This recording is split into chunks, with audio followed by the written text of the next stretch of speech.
Enjoy the journey of life, not just the end game. In this video, I'm going to talk about the Swift upgrade as well as what it means for the crypto community as well as the XRP community specifically.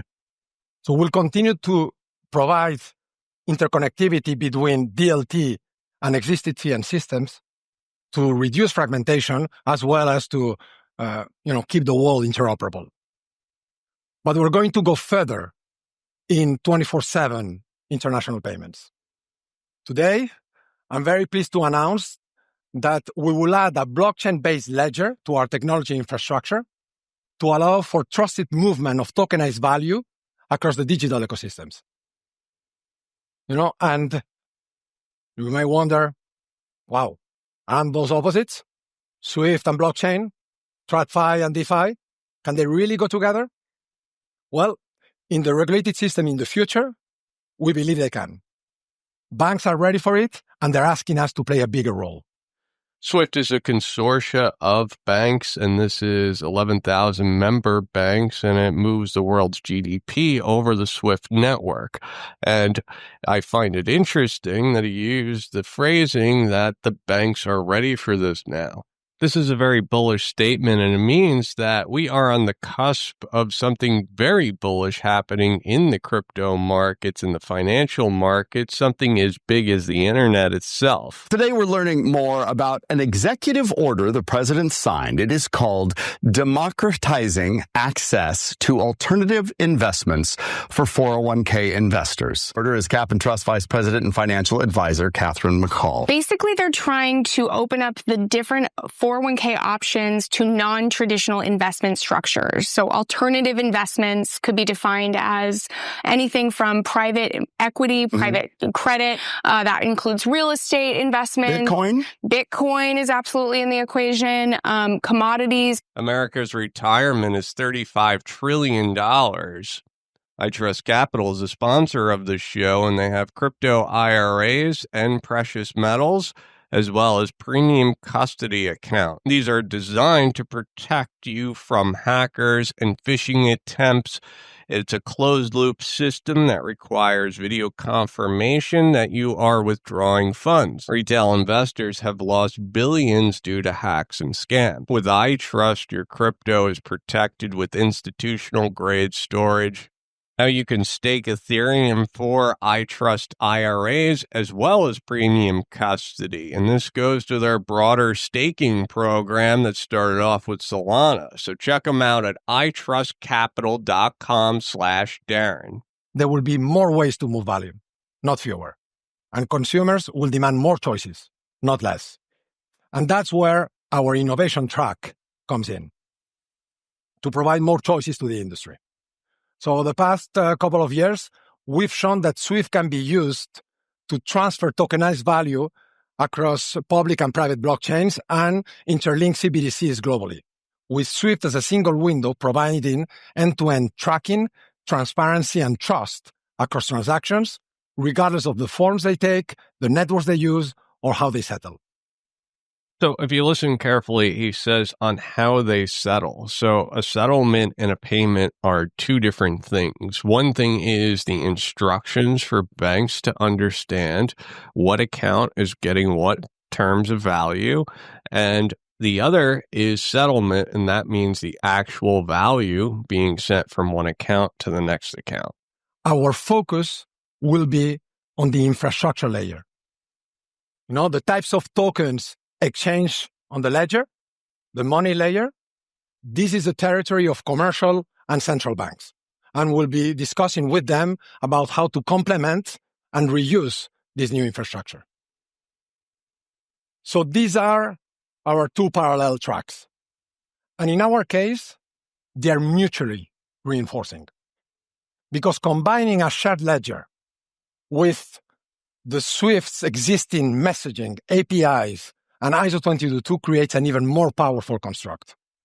One that embeds risk control and compliance requirements from the outset into transactions flows overall, while enabling 24/7 real-time cross-border payments with the same trust security, resilience, and scalability and operational excellence that SWIFT is known for. So traditional SWIFT is API integrations into the banking system so the banks can send standardized messages through one global network and any bank can receive it. While the new system, so two systems he talks about, one of them being the new system, which is a shared ledger. A leap forward around tokenization. We feel the momentum, and it's been on day 4 of Sibos, and every single meeting we're having, this embracing tokenization, as Michael said, is a new reality. There is a challenge, however. The ecosystem is still fragmented. There is a lack of global standards or interoperability, something that we've done at SWIFT and the fiat rails. So for us, extending the current infrastructure with a blockchain-based ledger is just a natural extension. It's the right time, it's a natural extension, and we're quite excited about the journey.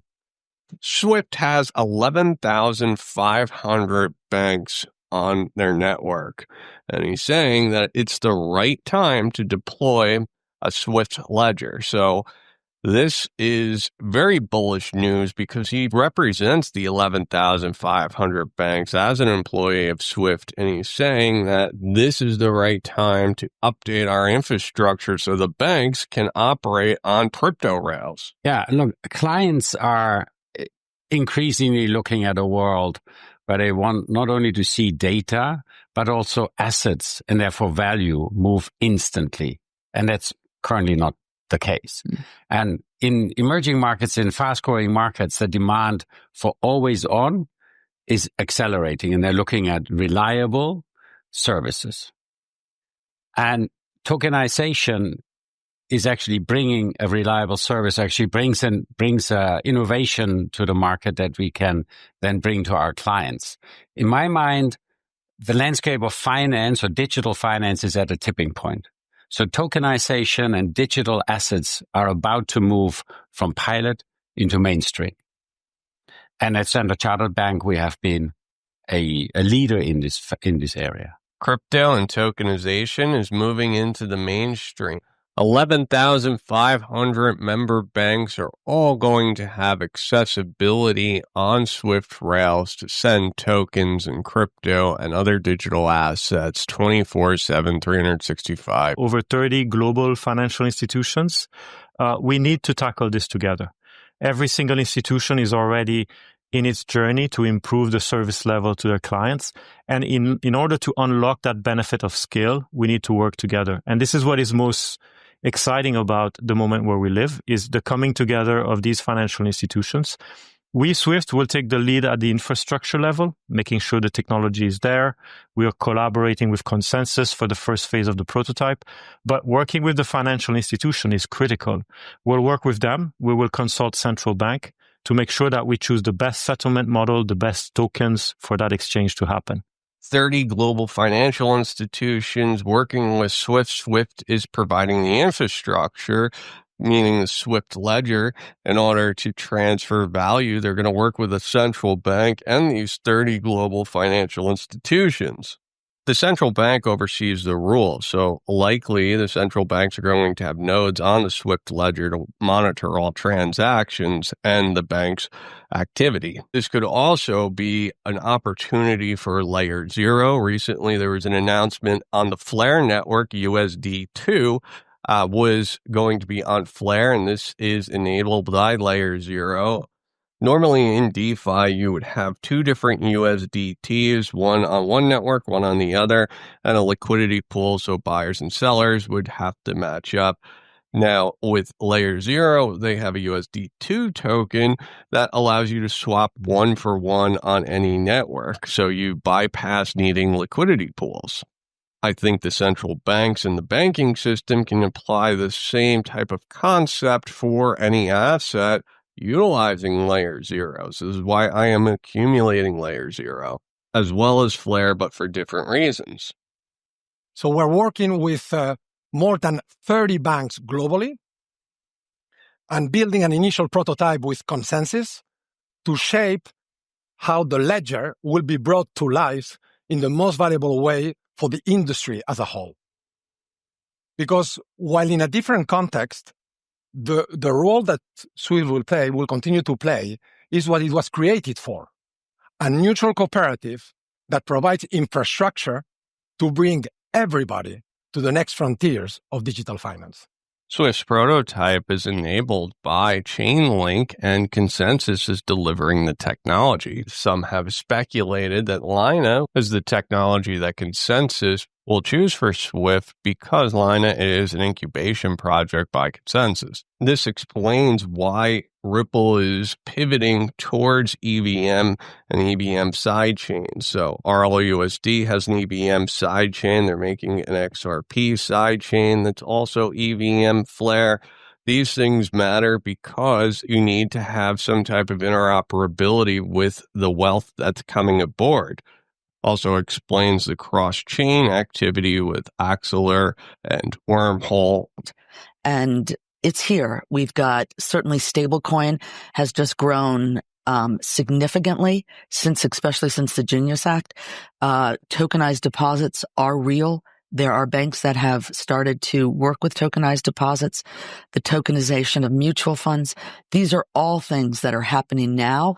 And some people are predicting it's not going to fully be integrated until 2030. I think it's going to be sooner. This is a State Street executive thinking it's going to be sooner than 2030 that we see this tokenized future. Now, a tokenized deposit is the money that you put in your account is deposit money. And this is the bank's money that they lever and fractionally reserve lend. So tokenized deposits are also an enormous amount of wealth. And as they create these, it's going to be integrated right into crypto. I'd like to mention that Quant Overledger is doing projects like the Regulated Liability Network that is for tokenized deposits. And we also see that this need for instant payments now goes to instant liquidity. Clients now want to get instant liquidity to move their cash faster. And this is another trend that we can see in the market.